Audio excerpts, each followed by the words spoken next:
Hello friends, this is Cara-Renee with B.Reborn Art and Healing. Today I'm creating a journal page in my homemade disc-bound journal. Measuring 8 by 10 is the page size, and these are some of the supplies that I'll be using. I didn't end up using the book pages out of that book or all of these inks, but most of the other products I did use. I used some other old vintage pages for my collaging and this beautiful rice paper. All the supplies will be linked on my blog. This is my Sunday's Art of Truth blog, so there's a story behind this journal page, so I hope that you'll hop on over to my website at B.Rebornart.com and read up on the story behind this journal page. And I'm going to be not using this rice paper as a whole. I'm going to go ahead and just use portions of it. And a great way to do that, and rather than cutting it or tearing it, is to use a paintbrush and some water and wetting the rice paper, and then it allows you to tear along those wet lines and tear the paper off that way. This rice paper is fairly thick, so I did have a little bit of trouble getting it to tear, but it creates a really cool edge on it, which I really like better than the straight cut edge. So there's just one piece that's going to go in the lower left-hand corner of the page. And then I'm going to go ahead and grab a section here at the top right-hand corner. I'll also be using some other pieces, as you can see there. And I'm just going to be basically collaging this entire background with rice paper and some vintage music, and I believe they're dictionary pages from my stash.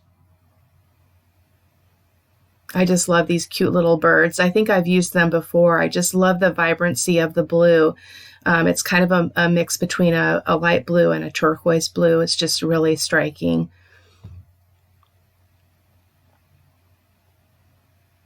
And then here I'm coming in with some vintage music pages. These are some bits of the original music pages. My neighbor that lives behind us gave me a bunch of vintage books, and I absolutely adore them. Slowly getting them scanned and holding on to most of the originals here on out. So just using up the last of the originals that I set aside and gave myself permission to use. And then this is the sentiment that I chose. I sing beneath the shadow of your wings. With all of the stuff going on with the coronavirus and schools closing and all of that, it's just been heavy on my heart to write about how we respond to those kinds of things and those threats. And so that's what the blog post is about. It's not political in nature. It's not any of that. It's not even me really giving an opinion. It's just more reflecting on what our choices are around these kinds of events. So I hope that you'll hop over and look at or read the blog as well. So I'm just covering up most of the background. I don't worry about all the little bits there. There are some white spaces that will not be covered, and that's perfectly fine. I'm going to be using this stencil and my Crafters Workshop Light and Fluffy Modeling Paste. Unfortunately, I cannot find the maker of this stencil. I believe that it is the Crafters Workshop also, but when I did a Google search, I could not locate it. Probably because I don't really know what those things are called, those viney things. So I'm sure that if you're interested in the stencil, you could locate it. What stencil you use at this point doesn't really matter. I just really kind of wanted that kind of an enclosed, leafy kind of canopy surrounding thing on this page. So if that makes any sense at all, I'm not sure. And so here I'm coming to the bottom as well, but avoiding the sentiment there in the middle, which I had printed out on tissue paper. And so it's now a part of the background. And then I'm using this Tim Holtz, I apologize, that went by very fast, that Tim Holtz stencil. It's just a floral stencil. And then I'm coming in with some gesso and my palette knife and just kind of filling in some of the gaps to kind of make all that meld together, the modeling paste and the gesso. And I really like the effect. The gesso gives a really wonderful texture to the background, especially when you use mediums on top of it. It's just really, really cool. And the photos on this were incredible. The color just turned out magnificent. I mean, I knew what I knew what I was thinking, and I knew what I was feeling about this, but I didn't really have a plan for how I was going to express it. And so I was really pleasantly surprised by the end result. And it was just beautiful, step by step, just kind of going with the flow and not thinking too much about anything. And it turned out really nice. And it was a really good process for me. And here I'm giving it a raw umber wash, not a glaze, a wash. And the wash is an inconsistent coverage of color. And I tend to use glazes more than I use the wash, but I thought I would try the washes a little bit more and see if I could figure out, just through my own experience, what the differences are, as well as what I like or prefer. So that's why I went with the wash on this. And as well, I didn't want it to be super dark, although it did end up being pretty dark. And there's just a close-up of that texture. Ah, it's so beautiful. And now I'm coming in with some of my Lindy's Gang sprays. This is the Yellow Rose of Texas. And the sprayer on it is broken, and so I had to kind of spill it out onto my my craft mat there and apply it with a paintbrush, which was just fine. It allows you to control where the color is going a little bit better anyway. So, and just keeping in mind, as with other projects, I do dry between every layer. So when that collaging was done, I made sure that was good and dry. Once the modeling paste and stencil work was done, I made sure that that was dry as well. And then between each of these colors, I also dry. They are a wet or water medium. So I did have some, this turquoise, Delphinian turquoise, and the Yellow Rose of Texas did mix a bit and created a really cool green, which I was super happy with. And so there I'm just spritzing a little bit more water on the page just to help that pigment to flow. And then I'm going to apply a little bit more. I do that in the lower, the lower right-hand corner as well. Actually, I do it on all of the stenciling. And so I'm going to kind of fast forward through that process because it's all just repetitive action, basically just spraying water, dropping in some of that pigment, and then tipping my paper and letting it run. The gorgeous, gorgeous texture. I just love it. So I'm turning the page around so just I can have that downward motion when I tip the page because I want it to flow towards the center of the journal page. And again, this is a page out of my my homemade discbound journal, 8x10. This is not, I believe that this is mixed media paper, not watercolor paper. This Delphinian turquoise was beautiful. I don't know that I've really used it before. I have quite a bit of Lindy's sprays, and I don't recall this one. And I don't know how the drying time didn't get cut out of this, so I apologize for that. But at least you can see I do actually dry in between my layers.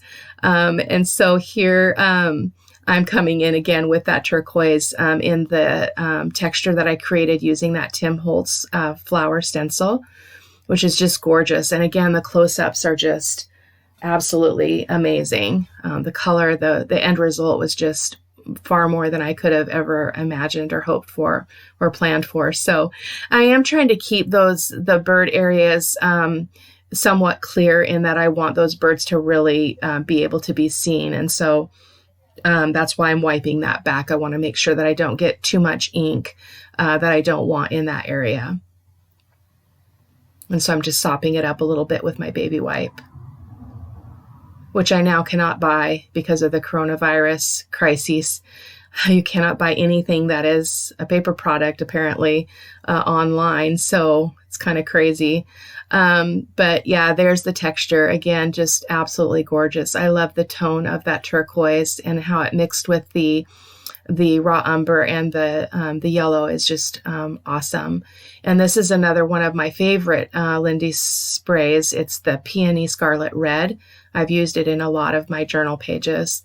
And these sprays have a really different effect depending on the surface that you're putting them on. They can have a different tone and just a completely different color. It's really amazing. And they have an iridescence to them. These ones do anyway. So there I was just splattering some of that peony scarlet red around the page, and then coming in with my finger and just putting it here and there just to accentuate that color, bring that color out in the page, and then sopping a little bit of it up. I didn't want it to be too overpowering.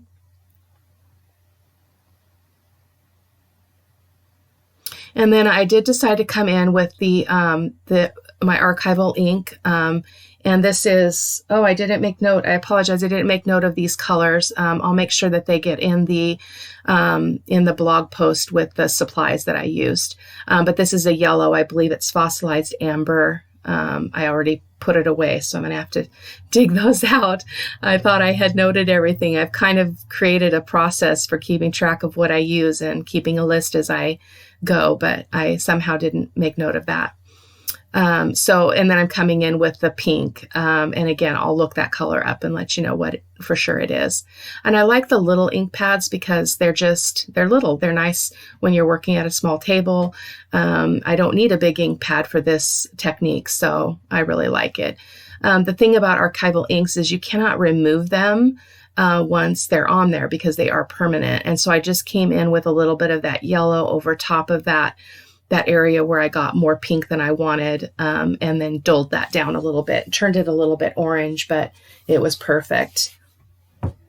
And then just dotting that here and there until I am happy with what it looks like, and I was very happy. And then coming in a little bit with a little bit more of that fossilized amber.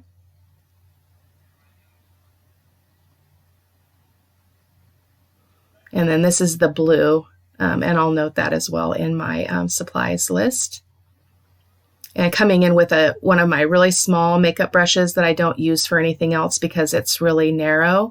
But it actually worked quite well for this, for getting into those small spaces. So I have to remember that in the future. So you tend to go towards the bigger ones, but this worked perfectly for this page. So look at the color. Oh my goodness, it's just gorgeous. And the splatters from that scarlet were just amazing. Love it. And then the last thing I'm applying is some of the Art Alchemy waxes in Peacock. And this was just enough to finish the piece off and left it it was just perfect. It was all it needed. And I was completely satisfied when this was done. You do want to keep in mind that you cannot apply any more heat after you've put the waxes on a project because the waxes will melt. And now I'm coming in with my Soho Soft Pastel in black and doing all my edging. And then I'll come in with my charcoal pencil and go around the sentiment as well as the bird. The birds. I don't remember if I did the upper right-hand corner birds or not. I was kind of doing this. I'm still sick, but I cannot lay on the couch all day long. And so I did create as much as I could tolerate here in the studio earlier today.